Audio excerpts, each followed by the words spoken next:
Hello and welcome to the Castle Talk podcast, where we talk to writers and creators of today's genre worlds from Denver, Colorado. I'm your host, Jason Henderson, author of the upcoming series Young Captain Nemo from Fievel and Friends Macmillan Books. Tonight, Paul Tremblay is our guest. He is a multiple Bram Stoker Award finalist and the author of A Head Full of Ghosts, which we talked about last year, The Little Sleep and No Sleep Till Wonderland. He is a member of the board of directors of the Shirley Jackson Awards. His essays and short fiction have appeared in the LA Times and a lot of anthologies. And he's currently living in Massachusetts with his wife and two kids. Hello, Paul. Hey, Jay. Thanks for having me back. Oh, I'm so excited to talk to you because the new book is called Disappearance at Devil's Rock. I just read this book. It is about the disappearance of a boy about 11 years old. It is a page turner. I very rarely stay up to finish a book, and this one I read practically all in one sitting. It is a really solid thriller. Well, thank you. I appreciate it. I don't know how much we'll compare the previous novel, Head Full of Ghosts, but Disappearance at Devil's Rock for me was a much harder book to write. It didn't come as easily as A Head Full of Ghosts did. So it's very gratifying whenever I hear that someone enjoyed it, because there were times during its writing where I felt like I was going to throw it out the window or myself out the window. Where you feel like you're First spinning your floor. wheels? I mean, everyone would have been okay. It was first floor. I just want to make sure that's clear. First floor window. Yes. No, I just felt like there was a lot more moving parts. I was a little bit out of my comfort zone as a writer. All my previous novels had been written in first person, which is something I didn't even realize until I started Disappearance at Devil's Rock. I'd written plenty of short stories in third person, but a novel is still a different beast. So right from the get-go, I wasn't in my comfort zone of first person. And I don't know. I mean, every book's different. I mean, that's sort of one way that I help remind myself to sort of stay in the moment and not get too upset at a certain book that I'm working on, because everyone has been different, totally different. It just happened to be that one. And I think part of it was I was putting a lot of pressure on myself because I felt really good about A Head Full of Ghosts. Yeah. Even though it hadn't come out yet, I got a deal with it and people were really excited about it. And then I had to turn around and write Disappearance at Devil's Rock really quickly. And I first had to figure out what it was going to be and then write it. So yeah, it was it was stressful, but certainly a good stress to have. So before we get into what the book's about, how did that work? You sold A Head Full of Ghosts, and then what? Did you sell Disappearance at Devil's Rock? It was just part of an option, or you sold it based on like a couple paragraphs, or how did it work? So I was offered a 2-book deal just on A Head Full of Ghosts, and that was spring of 2014 when William Morrow made the offer. So I had to finish the edits of A Head Full of Ghosts by the summer, and then they wanted Disappearance at Devil's Rock or they wanted a second novel, unknown what it was. Yeah. They wanted it the following summer. So I, at the time, I had just finished, A Head Full of Ghosts. So I had no novels in the can. I had no idea what I wanted to do. So actually, one of the things I did was, because my editor Jennifer Brell was new to me then, I really wanted to try to make sure we were on the same page, because I'd been with Henry Holt, a larger publisher previously, and I had an editor that left and some other editors, and I really didn't want to go through that because it wasn't a pleasant experience. So I really wanted to try to build my relationship with Jen. So I came up with the idea of I was going to write 10, 12, 15-page summaries to show to Jen, and if she thought it was cool, then I would work on that book. I didn't want to just work in secret and then drop some book on her lap, and and if she didn't like it, that would have been terrible. So I actually ended up going through almost 4 or 5 summaries before we landed on Disappearance at Devil's Rock. The first. And did you really knew like literally how this book was going to resolve, like the beginning, middle, and the end, and like a real synopsis? I mean, stuff definitely changed in the synopsis. I think the first synopsis I'd sent Jen, I never revealed, or I don't think I ever, or the public never knew that there was the Arnold figure. He never got caught, was my first sort of summary pass. And she was like, "Damn it, I know you have the ambiguity stuff, but you gotta give us something." And she was right. So that was certainly something that changed when I did another pass at the summary. Even when I write a summary, for me, it's just trying to hit some of the major plot points. And if things change during the way, that's cool. And actually, that's kind of fun for me, as opposed to just sort of writing by the numbers. I mean, it's not writing by the numbers because you have to do all the character work and all the hard stuff. But I have a little notebook filled with all these possible different spin-offs that almost happened. So that was part of the thing with Devil's Rock. There were so many little twists. In my mind, a lot more than what was in A Head Full of Ghosts, because I kind of had that story almost fully formed when it hit me. So it felt like a lucky book. Like that book had sort of just dropped into my lap. So that one I really had to sort of, I don't know, that one was a lot more like a bust of clay or marble, and I really had to like chip all sorts of stuff away. And and if I accidentally chipped off the arm, I had to glue it back on. But eventually, I am quite pleased with how the book came out. And in a way, it is extremely satisfying that it was such a hard book to do, that it ended up coming out into something that I'm proud of. I actually personally, they're both very personal books. What I like about Devil's Rock and Head Full of Ghosts is both of them have something that I associate with like Peter Straub, which is this kind of very personal, sort of very intimate feeling of horror that isn't sort of garish in the way that sometimes Stephen King can be garish. Sometimes he can be quite intimate, but sometimes he's really wild. But Straub always went for this sort of very, very inward, personal kind of horror. I think Devil's Rock, honestly, personally, kept my attention even better. I want to talk a little bit about what it's about. So Devil's Rock, Disappearance at Devil's Rock is about three boys who are close friends, and we open smash cut to a phone call with a mom, and she gets a call from her 11-year-old son's friends who say, "Hey, did Tommy come home? Because he's not here." And they're in kind of a panic, and it's, "Hey, slow down, wait, what are you trying to tell me?" And that begins this realization that Tommy has gone, as far as we can tell, hiking and just jerking around with his friends in a state park near their house, and has not come back. And it almost follows like quarter day by quarter day after that for the rest of the book.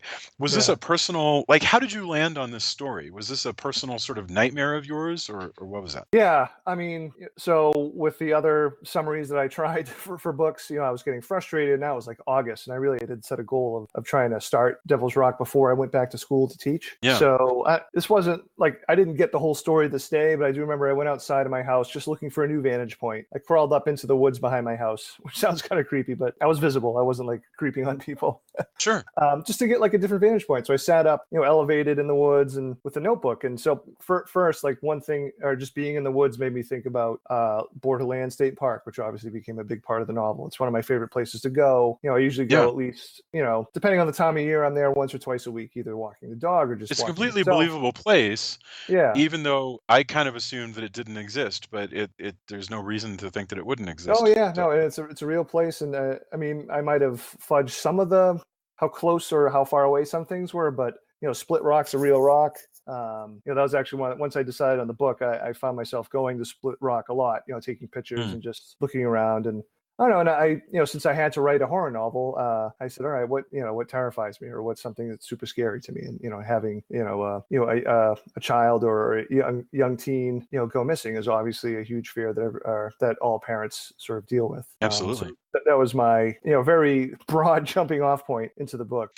But it's interesting the way the plot just rolls out, and it very much never lets up. I think the best stuff is when you're in the eyes of the mom, who is it the mom who expresses, maybe there's a couple of characters who express this thing where they're the ones under pressure, and yet they feel a responsibility to the people around them to kind of acknowledge the compassion that other people are showing. Does that make any sense? Yeah, I think that's definitely the mother. I mean, I know one of the things I tried to do, I really wanted to try to treat like a disappearance of a teen as realistically as possible. So for when some of the potentially weird stuff that happens later, I really wanted everything grounded in the reality of, there's a real life horror happening, and there's also maybe something else that's happening too. I don't know. I think with both Devil's Rock and A Head Full of Ghosts, I think they're similar in that, I wanted what happened to both families in reality is actually the real horror.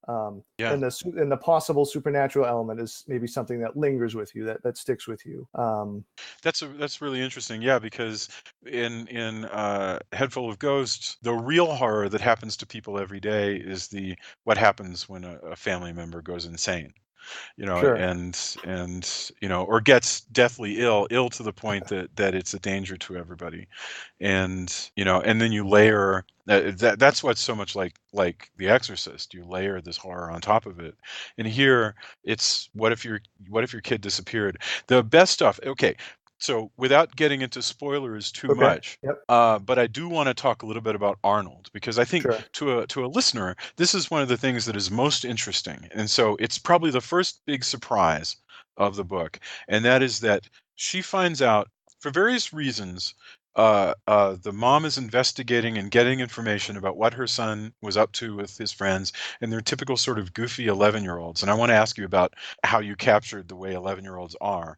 But to the extent that she's sort of investigating how they were with one another before her son disappeared, she finds out that they've been hiding the fact that they've been hanging out with this man, this Right. grown man, who like comes around and brings them or helps them get beer, and like, talks to them in their like kind of groovy broy language. And it Yeah. is deeply, deeply disturbing for her to find out, oh my God, there's an adult who's been hanging out with my son and nobody's told me he exists. Right. Yeah. I mean, I think it's funny from two different perspectives as a parent. I mean, that's a fear. Like around that time, my daughter, who was younger, was hanging around not with an adult, but with a girl who was like 3 to 4, or maybe 3 years older than her. But Yeah. when you're like 9 or 10, like hanging out with a 13, 14-year-old, that's a chasm, Yeah. and it's hard to say like you can't play with this person. They're like, how come? And it's hard to describe as an adult, or at least it was hard for me to tell Absolutely. my daughter, like, what, you shouldn't be playing with this person. And when I was writing the book, I remember that when I was like young, I hung out inexplicably, I think for like a summer. There was an older kid who lived down the street who wanted to hang out with me. And Yeah. it really wasn't safe. I mean, the stuff we did, I mean, it wasn't like we were breaking laws or vandals, but, like we were doing stuff that, like, for a teenager, doing things like, there was this really sketchy, poorly built treehouse climbing up, and there were nails sticking out the ceiling.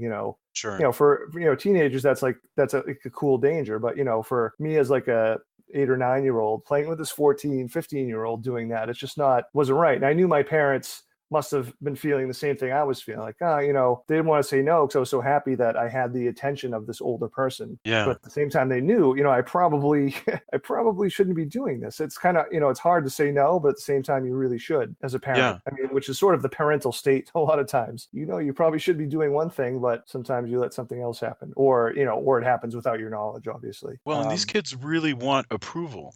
That's what's so amazing to me, is they're so independent and so eager to prove themselves and be adult, but they also really desperately want to be approved of, and for their parents to sort of like them, and for this older person to kind of put his stamp of approval Sure. on their maturity. It's heartbreaking, really. Yeah. Because that's yeah.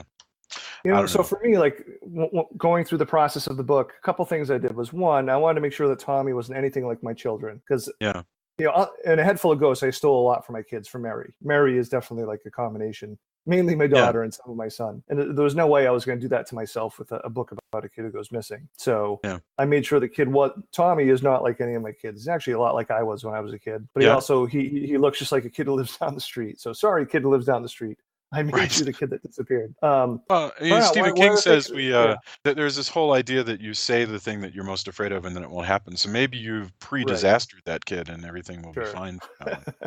Anyway, go ahead. But just in talking now, I think for me, like, the fear that comes out of it isn't so much, obviously you fear a disappearance, but I think the scarier thing to me is that how easily, rational and quote unquote good people, or, good kids, can make a bad decision, and how quickly one bad decision can become many and just snowball out of control.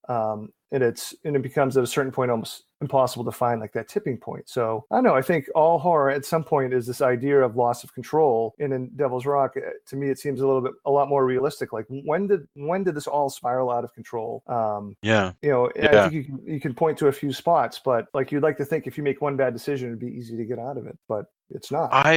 I love the way that character is presented. I have to say, without giving any spoilers, later on there's a conversation when the police are talking to a major character. Well, talking to Arnold. I'm not going to spoil it. It's not a big deal. That when they're talking to Arnold, the presentation of that character struck me as very real and very frustrating. I completely saw this adult and understood exactly what he was like, and it was the kind of person you just want to shake him. You're just like, that was very amazing. But think about this: when you talked about the stuff that you did when you were a kid, I remember when I was about Tommy's age, there was a flood in the town that I lived in, and I remember riding my bike out to the park, and having fun, like riding my bike across sort of the low crossings in the park, because it was kind of cool that the bike would get whipped by the water, right? Yep. And then I remember going out to a footbridge and going out and grabbing onto the underside of the footbridge and like hand over hand going into the middle of the bridge so that the waves of the flood would whip my body under the bridge. Yeah.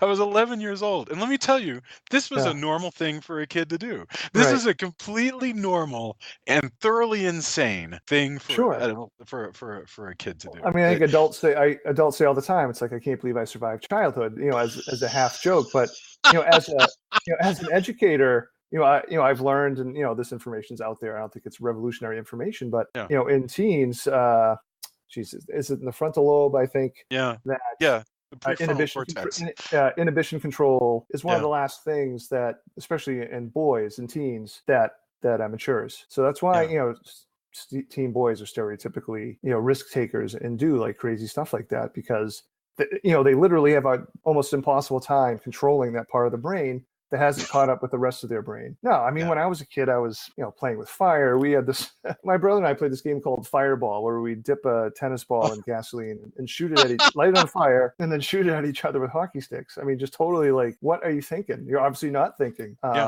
Stuff. So I don't know. So being a teacher and having kids, I'm around that sort of mindset. So, I certainly have good models. I had great models for Tommy and Josh and oh my God, I'm forgetting, and Luis.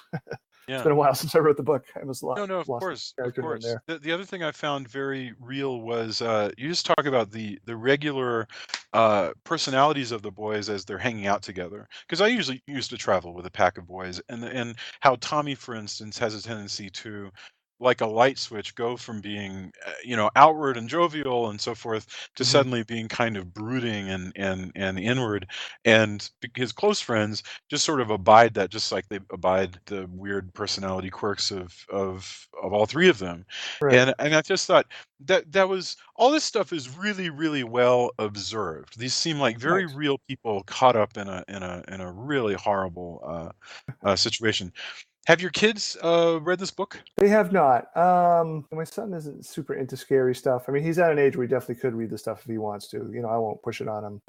And my daughter is a little bit more into scary stuff. She's watched some movies, and so we'll see. But yeah, the short answer is no. They haven't read the books yet. What about I know you teach. Like, are your students at all into the concept of you being a writer or having? Do they read this stuff? Yeah, I mean, I think with the last, how things have gone the last few years, it's kind of hard. So now, like, I've got like Stephen King posters in my classroom and stuff like that. So kids definitely know I do what I do. It's kind of funny. I don't get very many kids coming up to me to tell me that they read the book. But I'll hear from, or either books. But I hear from other teachers about how, we'll ask the kids if they've read Mr. Tremblay's book, and they'll say kids' hands go up. So I don't know. I'm still like just their math teacher. Which is it's a funny thing. I will say the last few years, which has been different, I've been getting parents at parent-teacher conference, talking to me about their kids for 5 minutes and then wanting to ask me about A Head Full of Ghosts. So that's been a change. Cool. I've had more parents asking me about the book. Well, it's funny because you're teaching high school or middle school? It's a 7th through 12th school, but I teach the high schoolers, and I usually end up coaching a middle school team every once in a while too. Okay. I visit a lot of middle schools, and it must be, I was just thinking it'd be really strange, if you have Head Full of Ghosts is really well, it's odd, because it strikes me, to lead the writer's life, you need to be taking off and going and visiting other schools where you'll go to another high school and they'll be like, oh, welcome, Mr. Tremblay.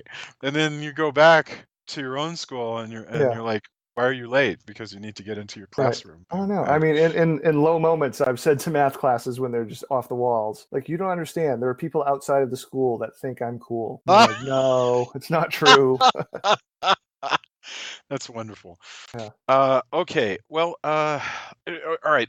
I wanted to ask you what else is like. So, okay, Devil's Rock is the most recent one. Are you working on a new one right now? Yeah, I just turned in edits for my next novel, which will be out in June, late June next summer. I think June 26th. Is it And another it's thriller? yeah, another yeah. So I signed a new deal, 3 books. This is another thriller horror novel, and it's called The Cabin at the End of the World. Great. I mean, can Yeah, you it's give us sort a of hint as yeah, to sure. what it is? It's sort of I guess it'll be my little twist or take on a home invasion kind of story. Oh, There's a couple who go on they rent a cabin like on the New Hampshire Canadian border, like purposefully so they can unplug. They're out of cell phone range. It's a really almost like a private lake, private cabin, and they're there with their adopted daughter, and 4 strangers show up, and it sort of goes from there. oh my gosh. No, that And I sounds will great. yeah, and I will say, so I mentioned like with the Head Full of Ghosts and Disappearance at Devil's Rock, I talked about how what happens in reality is the most horrific thing, and maybe the maybe supernatural element is sort of what lingers. I'm really trying to flip that with this book. I mean, in this book, what happens in reality is still going to be plenty horrific enough. But for me, I think if something supernatural is indeed happening, the implications of that is the most horrific part of the book. So I don't know. I'm pretty excited. I think it came out pretty well. My agents and editor really like it, so we'll see. Wow. Fantastic. I'm really glad that that things are going well and that you're writing this. I read a lot of books, and this really shot by. I'm recommending this a lot. Well, thank you. I Um, really appreciate that. oh, absolutely. I read this in a duo with Picnic at Hanging Rock, Oh, nice. which was such a strange because they're very similar topics and very very different delivery. Picnic and Hanging Rock Yeah. is a very surreal, strange book where no interaction in Picnic at Hanging Rock actually is very clear on first reading. I mean, Right. everything that happens in it you have to read it several times to understand exactly what the author is Yeah. describing. And my title is certainly a shout out to that book / movie. Have you ever seen the film? The I haven't Peter seen the Weir film in film? like 15 or so years. Yeah, it's really good. It's funny. So I ended up, I always look. It's funny. I know a lot of writers who, when they're writing something, they'll avoid reading stuff that's similar to theirs, and I'm sort of the opposite. Like I try Yeah. to read and watch as much as what's related to what I'm doing. So in a weird way, besides the own ideas and taking obviously like the language that I hear at my school for the kids every day, there were Yeah. 3 Australian movies that definitely heavily informed my book. Okay. So one is Picnic at Hanging Rock. One is one of my favorite movies of the last 10 years, horror movies. It's called Lake Mungo. I haven't seen that. Okay. Yeah,